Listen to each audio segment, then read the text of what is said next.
Welcome to Sonic Tech, the Self-Learners Club. In this video we'll learn how to change the mouse pointer size and color on Windows 11.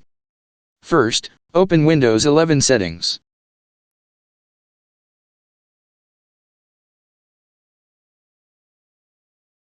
Open the accessibility option.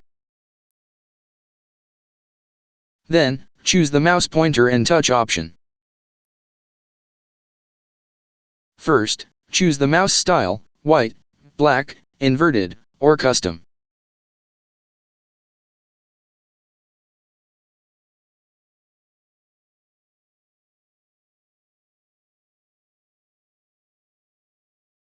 And you can choose your color.